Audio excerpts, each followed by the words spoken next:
Hello guys, एक बार फिर स्वागत है भाइयों का चैनल रिएक्शन बाबा में। मेरा नाम है राम। मेरा नाम है दीक्षा। तो गाइज आज हम एक ऐसी वीडियो पे रिएक्शन करने वाले हैं। एक अमित बंदा है जो कि नॉन मुस्लिम था।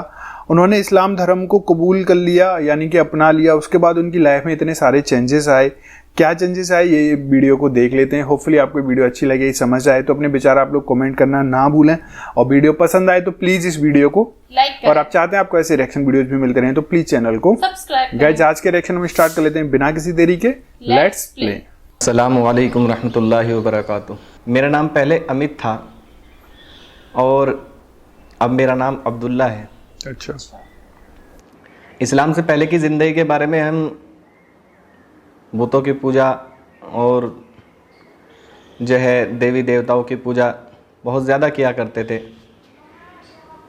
मैं काफ़ी छोटा था, मुझे याद है कि हम जो है शिवलिंग होता है, शिवलिंग उसकी बहुत ज़्यादा पूजा किया करते थे। इसी बीच में क्या होता है कि हमारी एक बड़ी बहन थी, उसकी शादी हो चुकी थी और उसको एक बच्चा भी था, तो वो ससुरालियों ने उसको मार दिया। अच्छा। अब जब उसको मार दिया तो कोई केस वेस नहीं किया हमने, बस गरीब लोग थे तो जो है हम आ गए। तो वहाँ से आने के बाद अगले दिन उस देवी को बुला लिया। हमारे पापा ने, हमारे फूफा जी सब आए हुए थे घर में, मौत हो चुकी थी तो उस रोज़ जो है सभी थे घर में। अब जब उस देवी को बुला लिया तो उस देवी ने सारी बात बताई कि उसके साथ ये क्या करते थे, ये क्या करते थे। तो मैं पीछे बैठा था, मैं सोचने लगा कि जब उसके साथ इतना सब कुछ हुआ करता था तो इस देवी ने पहले आकर क्यों नहीं बताया, ताकि पहले से कुछ जो है तैयारी करते, पहले से चौकस हो जाते। खैर, जब उसकी तहरी होती है मरने के बाद जो है हमारे बिरादरान वतन भाइयों में, तो अब जब तहरी में गए अपनी बहन की तो वहाँ से हमें सामान लाना था। उसका जो सामान था जो दहेज में दिया था तो वो सामान वापस लाना था। तो जब सामान वापस वापस लाने के बाद जो है फिर अगले दिन उस देवी को बुलाया और जो है बुलाने के बाद उससे पूछा कि अब क्या किया जाए। तो उसने बतलाया कि वहाँ उनके घर यानी हमारी बहन के ससुराल वहाँ एक तस्वीर थी, तो उसके पीछे उसने अपने सारे राज छुपा कर रख रखे थे। तो हमारे पापा ने उनसे पूछा कि ये बात तुमने पहले क्यों नहीं बताई। अब चुप हो गए। तो ऐसा कुछ हुआ करता था हमारे साथ। मैं अक्सर ये सोचता था कि नहीं ये सब झूठ है, लेकिन मम्मी पापा के कहने पर मैं ये सब कर लिया करता था। बाज़ मरतबा शौक़ भी बहुत ज़्यादा लगा करता था कि मैं इस चीज़ को पूजूँ, उस चीज़ को करूँ, यहाँ से मेरी जो है हर चीज़ पूरी हो जाएगी, वहाँ से हर चीज़ पूरी हो जाएगी। लेकिन ऐसा कुछ कभी नहीं हुआ मेरे साथ। मैं अक्सर जो है देखा करता। तो जो हमारा घर था वो मुसलमानों के मोहल्ले में घर था। हमारा मुसलमानों के बीच में हमारा घर था। पूरा परिवार, पूरा कुनबा हमारा मुसलमानों के महल्ले में था। तो हम अक्सर देखा करते थे कि मुसलमान अपने एक अल्लाह को मानते हैं। तो हम मुसलमानों को देख करके सोचा करते थे कि इनकी ज़िंदगी में कितनी खुशहाली है, अपने एक अल्लाह से मांगते हैं। हम इतने सारे भगवानों को पूजते हैं लेकिन फिर भी हमारी ज़िंदगी में खुशहाली नहीं है। तो हमारे परिवार में ही, ताऊ चाचाओं में ही एक लड़ाई हुई और उस लड़ाई में बहुत ज़्यादा इतनी शिद्दत हो गई थी कि हमारे पापा, हमारी मम्मी, भाई बहन को, सबको हमारे ख़ानदान वालों ने बहुत मारा था। उसमें हमारी जो जान बचाई हमारी महल्ले के मुसलमानों ने बचाई। तो फिर फैसला हो गया। उसके बाद हम जो है वहाँ से घर बेच करके अपने जो है गोरे में चले गए। गांव के बाहर एक हमारा दादिलाई प्लाट था, उसमें हमने मकान बना लिया। वहाँ पर भी हमारे ताऊ चाचा ने लड़ाई की तो हमें वहाँ से भी जाना पड़ा। फिर हमारे जो गांव है वो थोड़ा हिंदुओं की तरफ जो है, हमने वहाँ पर एक घर किराए पर ले लिया। अब हम ये चाहते थे कि हमारे जो दादिलाई गांव के करीब प्लाट था उसमें जो मकान बनाया था वो बिक जाए। तो अक्सर हम उस जो देवी थी हमारे घर में, जो हमारी बहन के सिर आया करती थी, तो उसे हम कहा करते थे। हमारे पापा और खूब मिन्नतें किया करते थे, खूब खुशामद किया करते थे कि उसको वो बिकवा दे, उसको वो बिक जाए, कुछ ऐसा कर दीजिए। तो उसने एक मरतबा मुझे याद है कि वादा किया कि जुलाई तक तुम्हारा प्लॉट बिक जाएगा, और नहीं बिका तो उसमें देना जिसमें कुत्ता खाता है। तो हमारे घर वाले ये कहते थे कि इसके बारे में अगर कुछ गलत बोलोगे तो ये ऐसे कर देगी, वैसे कर देगी, इतना गलत कर देगी तुम्हारे बारे में अगर इसके बारे में इसके खिलाफ चले। तो मैंने सोचा कि जब मैंने इसके कुत्ते का झूठा खिला दिया, इसकी तस्वीर पर चढ़ा दिया, इसकी तस्वीर को मैंने गिरा दिया, सब कुछ कर दिया, इसने मेरा अब तक कुछ भी नहीं किया। खैर, तो उस वक्त जो है मुझे एहसास हुआ कि कुछ ना कुछ तो गलत ज़रूर हो रहा है हमारे साथ।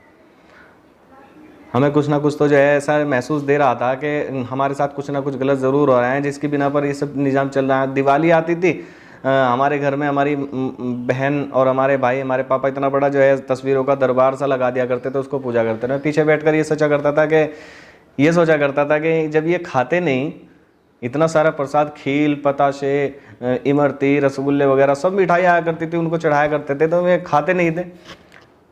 हिंदू लोगों में जो है एक निज़ाम है कि जब उनके यहाँ भैंस या गायें बच्चा देती हैं तो ब्याती हैं, तो उसका जो दूध निकालते हैं उसको मक्खन बना लेते हैं, और उस मक्खन को जब तक नहीं खाते जब तक देवी देवताओं पर ना चढ़ा दें। एक मरतबा मैं स्कूल से आया, मुझे बहुत शिद्दत से भूख लग रही थी, मैंने रोटी रखी थी, सब्जी नहीं थी, मैंने देखा क्या किया जाए, तो मक्खन मिल गया मुझे। मैंने उस मक्खन को उठाया और रोटी पर रख कर खाने लगा। मेरी मम्मी आई और मुझे आकर खूब धमकाया कि तो तुम्हारे देवताओं के लिए था, ये फला था। तो मैंने मम्मी से कहा, याद है कि ये जो है अगर हम खा लेंगे तो देवताओं तक पहुंच जाएगा। असल तो हमारे जब ये नहीं खाते तो फिर फ़ायदा क्या। अक्सर जो है हम रात के टाइम दीवा जलाया करते थे उस अलमारी में, श्रद्धा वाली बात है, कोई मानता है, कोई अच्छे से नहीं वो चूही जो है उस दीवे से तेल की बाती को निकाल कर ले जाया करती थी, और वो कहाँ ले जाती थी उसका हमें आज तक पता भी नहीं। एक मरतबा बल्कि नुकसान ये उठाना पड़ा कि वो चूही उस दीवे की बत्ती को जो ले जा रही थी तो आग लग गई उससे। ऐसे सारे मामले देखने के बाद समझ में आया कि ये कुछ नहीं है, हम लोग अनजान थे, उस वक्त हमें पता नहीं था। और सबसे बड़ा जुर्म जो है हमारे मुसलमान भाइयों ने बहुत ज़्यादा जुर्म ये किया है कि हम तक ये बात नहीं पहुंचाई कि वाहिद सिर्फ़ एक अल्लाह है, अल्लाह एक ही ज़ात करने वाली है। अगर हमें ये पता हो, हमारे मुस्लिम भाई ये बतला देते तो हमारे साथ ऐसा कभी ना होता। तो हमने इतना जो है अपनी ज़िंदगी को इस तरह तकरीबन 15-17 साल की ज़िंदगी हमने ऐसी मुशरिकाना ज़िंदगी गुजारी, हम अनजान थे, हमें पता नहीं था। यहाँ जाना, वहाँ जाना, तमाम मंदिरों पर कांवड़ लाना, ये करना, वो करना। अगर एक मर्तबा जो है हमें कोई बतला दे कि ये रास्ता हक और सच है, कोई हमारा मुस्लिम भाई, तो शायद हम भी अपनी ज़िंदगी को पहले से बहुत ज़्यादा बेहतर बनाते। इतनी हमारी ये ज़िंदगी गुजरी 15 साल की, मेरी 17 साल की, उसमें मैं मानता हूँ कि मैंने जुर्म नहीं किया, बल्कि हमारे जो मुसलमान भाई हैं उन्होंने बहुत बड़ा जुर्म किया है हमारे साथ कि हमें हक बात और हक रास्ता नहीं दिखाया। ये सबसे बड़ा जुर्म हमारे मुस्लिम भाइयों ने हमारे साथ किया कि हमें जो है हक रास्ता नहीं दिखाया, अल्लाह की ज़ात से हमें जो है ताशना नहीं किया। एक मुसलमानों के मोहल्ले में था, तो मुसलमानों के मोहल्ले में अक्सर मस्जिदों में जुमेरात के रोज़ मगरिब के बाद नात और नजम पढ़ी जाती हैं, तो हमारे गांव में भी ऐसा हुआ करता था अक्सर। तो मुझे उससे थोड़ी मोहब्बत हो गई थी कि भाई ये बहुत अच्छी पढ़ते हैं, तो मैं भी गुनगुनाता रहता था काफ़ी। तो मैंने जो है पिछली वीडियो में बताया कि हमारे साथ एक घर ख़ानदान में ही, कुनबे वालों में ही लड़ाई हुई थी, तो उसमें मुसलमानों ने हमारी जान बचाई थी। तो वो लड़ाई इतनी भयंकर थी कि हमारे बल्कि पापा की ज़्यादा जो है पसली टूट गई थी उसमें, और भाई बहनों के भी बहुत ज़्यादा चोट आई थी। तो मुसलमानों ने हमारी जान बचाई। उसमें जो है हमारे पापा ने ऐलान कर दिया था कि हम सब मुसलमान बने क्योंकि हमारी जान मुसलमानों ने बचाई है। लेकिन वो कि लड़ाई का वक्त था, तो उस वक्त मुसलमानों ने मना कर दिया था। अब फैसला जो हुआ था उस लड़ाई का, वो मुसलमानों के ज़रिए से ही हुआ था हमारे हक़ में। तो इससे मुझे और ज़्यादा मोहब्बत होगी कि मुसलमान कितने अच्छे हैं कि हक़ की लड़ाई लड़ते हैं, हक़ के साथ रहते हैं। तो अब जो है वहाँ से हम वो घर बेच करके दूसरी जगह चले गए थे चूँकि।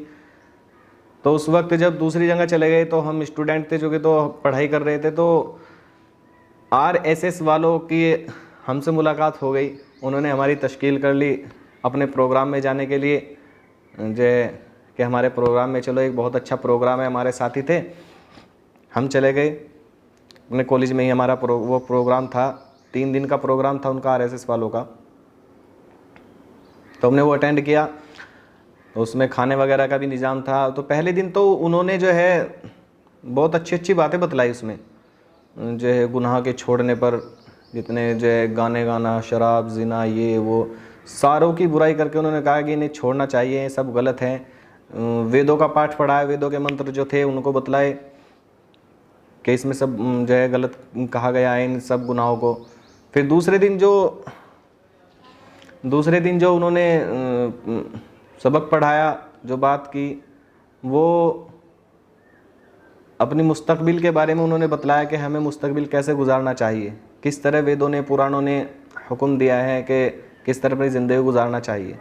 और तीसरे दिन जो उनका जो प्रोग्राम था वो, उसमें उन्होंने ऐसा भड़का दिया था हमें, इतिहास, जो गलत इतिहास लिख रखा है उसको पढ़ा करके औरंगजेब रहमतुल्लाह अलैह और दीगर औलिया अल्लाह के बारे में उन्होंने बतलाया कि ऐसे ऐसे इन्होंने हिंदुओं पर जुल्म किया, मंदिरों पर जुल्म किया। इससे हमारे अंदर भी इतना जोश पैदा हुआ कि हम भी इस्लाम के ख़िलाफ़ और मुसलमानों के ख़िलाफ़ भड़क गए। क्या तो हमें मुनासबत थी, और लेकिन उनके भड़काने से जाहिर है कि जब वे ऐसी बात बतलाएंगे तो अब उस वक्त हिंदू मज़हब में थे तो भड़क गए। और इस्लाम के ख़िलाफ़ और मुसलमानों के ख़िलाफ़ हमने भी अक्षत्रिय 4 शोबे होते हैं उनके यहाँ पे, खिदमत गुजारी का, एक जो है गुरुकुल का, वेदों के पढ़ाने का, और एक क्षत्रिय का, 3 शोबे होते हैं। तो 3 शोबों में हमने अक्षत्रिय, जिसको बोलते हैं मुजाहिद, उसमें हमने अपना नाम लिखवा लिया। तो हमें वहाँ पर जब चलने लगे तो हमें एक किताब दी गई, सत्यार्थ प्रकाश, कि इसको पढ़ना, ये तुम्हारे लिए गाइडलाइन है, एक गाइड करेगी तुम्हें। हम उस किताब को लेकर आ गए और हमने उसे पढ़ना शुरू किया। तो उस किताब में कुरान करीम की आयतों के जो है बरखिलाफ़ बहुत सी बातें लिखी हुई, और उन्होंने जितनी बातें इस्लाम के बारे में बतलाई, और कुरान शरीफ की वहाँ आयत पढ़ कर बताई गई थी, हदीस पाक भी बतलाई गई थी वहाँ पर कि इस तरह भड़काते हैं, इनके मज़हब में, इस्लाम मज़हब में इस तरह काटते हैं, इस तरह करते हैं। तो अल्लाह ही की तरफ से, पता नहीं उस ईश्वर की तरफ से मेरे दिल में एक ख्याल पैदा हुआ कि जिसने, वैसे तो हम कहते हैं कि सबका मालिक एक है और ऐसे कहते फिरते हैं, तो फिर वो ईश्वर, वो अल्लाह ऐसा क्यों हुक्म देगा। तो इसके लिए मेरे दिल में जिज्ञासा पैदा हुई, एक लगन सी लगी कि मैं इस्लाम के बारे में थोड़ा पढ़ूं। तो मैंने इसकी कोशिश की और अल्लाह ने मेरा साथ दिया। तो मुझे एक किताब हासिल हुई। उस किताब का नाम था इस्लाम आतंक या आदर्श, पंडित लक्ष्मी शंकराचार्य की।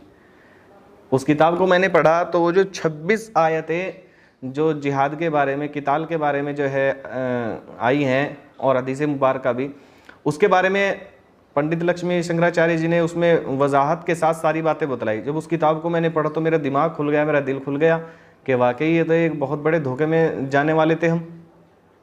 तो मैंने वहाँ जाना छोड़ दिया, उन RSS वालों के यहाँ, आर्य समाज वालों के यहाँ जाना छोड़ दिया। हालांकि उन्होंने बहुत कोशिश की, मुझे बुलाया करते थे कि भाई आओ चलो ये, उन्होंने, लेकिन मैंने छोड़ दिया था। मैं बहाना करता था कि मेरे माँ बाप ने मुझे मना किया है इस काम करने से। अब ऐसा हुआ कि हम अपने मुसलमान भाइयों के यहीं काम किया करता था मैं। तो उस वक्त 2014 का दंगा शुरू हुआ, 2013 का दंगा शुरू हुआ नवंबर में, मुजफ्फरनगर दंगा। तो अब चूँकि मैं मुसलमानों के यहाँ काम किया करता था तो हिंदू लोग भी डरे हुए थे कि कहीं मुसलमान कोई नुकसान ना पहुँचा दे, और मुसलमान भी डरे हुए थे। और मैं काम करने जाया करता था मुसलमानों के यहाँ। मेरे मम्मी पापा कहा करते थे भाई चौकस जाना, लेकिन मैं वहाँ जाकर देखा करता था कि वे मुसलमान भाई हमारे मुझे खुद ये कहा करते थे कि भाई हम तुझे तुम्हारे घर तक महफूज छोड़ कर आएंगे, हिफाजत करेंगे तुम्हारी, तुम घबराना मत, हमारा इस्लाम इस चीज़ की इजाज़त नहीं देता। तो उससे बहुत ज़्यादा इबरत मुझे हासिल हुई। और ये हुआ कि मुझे चूँकि नाते पाक का और नजम का शौक़, जो मैंने पिछली वीडियो में बतलाया, उसका बहुत शौक़ था। हमारे मोहल्ले में पढ़ी जाया करती थी मस्जिदों में, तो मैं उन्हें मल्टीमीडिया जो मोबाइल शुरू हुए थे तो मैंने उनमें डलवानी शुरू कर दी, और उन्हें बहुत सुनता था। मैं काम क्या करता था उन्हें सुनता रहता था। एक मरतबा क्या हुआ मेरे साथ कि मैं नाते पाक जब डलवाने गया, वो चिप आया करती थी मेमोरी कार्ड, उसमें जब डलवाने गया मैं कंप्यूटर से दुकान पर, तो उसमें एक मौलाना कारी हनीफ रहमतुल्लाह अलैह पाकिस्तान के, उनकी एक तकरीर आ गई हज़रत अय्यूब अलैहिस्सलाम की। उसको मैंने सुना। पहले तो मुझे जो है समझ में नहीं आई, लेकिन जब मैंने उसको पूरा सुना तो चूँकि समझ में आती चली गई, अल्लाह की तरफ से हिदायत का फ़ैसला हो चुका था, तो मैंने उसको सुना। और सुनने के बाद मेरे दिल में ये ख्याल हुआ कि इसका दूसरा पार्ट है, शायद ये कहीं और से शुरू हुई है।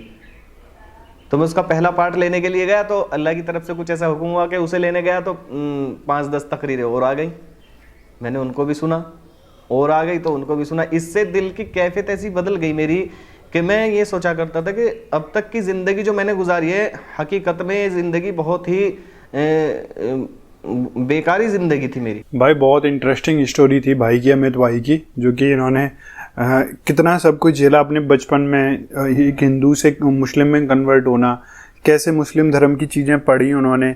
एक किताब भी पढ़ी, इस्लाम आतंक या आदर्श, पंडित लक्ष्मी आचार्य जी की किताब थी, तो उसके ज़रिए उनका दिमाग परिवर्तित हुआ। ये सब वीडियो था, बहुत अच्छे से इन्होंने समझाया। हाँ, होपफुली आपको समझ में आएगा। वीडियो अच्छी लगी शेयर करना ना भूलें दोस्तों के साथ। वीडियो अच्छी लगी तो प्लीज़ इस वीडियो को लाइक, और आप चाहते हैं आपको ऐसे रिएक्शन वीडियोज भी मिलते रहें तो प्लीज़ चैनल को सब्सक्राइब करें। आज के रिएक्शन में बस इतना ही, मिलेंगे नेक्स्ट किसी रिएक्शन में। तब तक thank you so much for watching. Bye bye guys, see you guys, take care guys.